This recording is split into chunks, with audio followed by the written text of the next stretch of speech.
আসসালামু আলাইকুম রহমতুল্লাহি ওয়া বারাকাতুহু। ওয়ালাইকুম আসসালাম ওয়া রাহমাতুল্লাহি ওয়া বারাকাতুহু। কেমন আছো তুমি? ভালো। কি শোনাবে আমাদের আজকে? মাখরাজ। শোনো।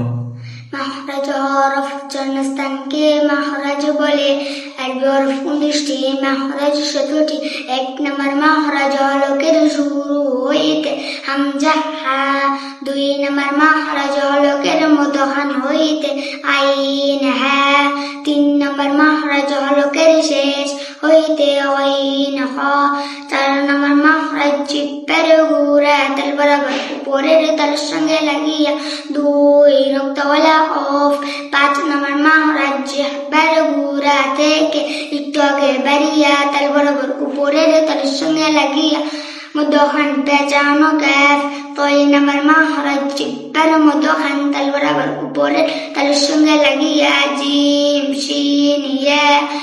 7 নম্বর মাখরাজ জিহ্বার গুড়ার কিনারা উপরের মাঝের দাঁতের গুড়ার সঙ্গে লাগাইয়া বদ। 8 নম্বর মাখরাজ জিহ্বার আগার কিনারা সামনের উপরের দাঁতের মাঝের সঙ্গে লাগাইয়া ল্যাম। 9 নম্বর মাখরাজ জিহ্বার আগা তাল বরাবর উপরের তালের সঙ্গে লাগিয়া নুন। 10 নম্বর মাখরাজ জিহ্বার আগার পিঠ তাল বরাবর উপরের তালের সঙ্গে লাগিয়া র। 11 নম্বর মাখরাজ জিহ্বার আগা সামনের উপর 2 দাঁতের গুড়ার সঙ্গে লাগাইয়া ত দাল তে।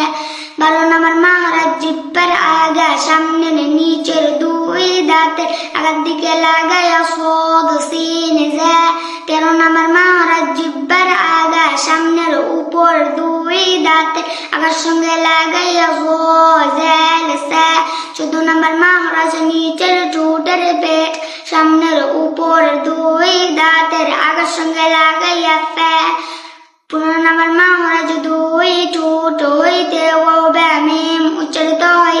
ওয়াও ঠোঁট গোল করিয়া মুখ খোলা রাখিয়া বা ঠোঁটের বিজয় মিম ঠোঁটের শুকনা জায়গায়। 16 নম্বর মাখরাজ মুখের খালি জায়গা হইতে মধ্যের হরফ পড়া যায়। 17 নম্বর মাখরাজ নাকের বাঁশি হইলে গুন্নাহ উচ্চারিত হয়। মাশাআল্লাহ মাশাআল্লাহ, মারহাবা। তোমার নামটা বলো? আশরাফুল ইসলাম। বাড়ি কোথায়? বিবাড়িয়া। মাশাআল্লাহ। সবাইকে বলো আমার জন্য দোয়া করবেন। আমার জন্য দোয়া করবেন।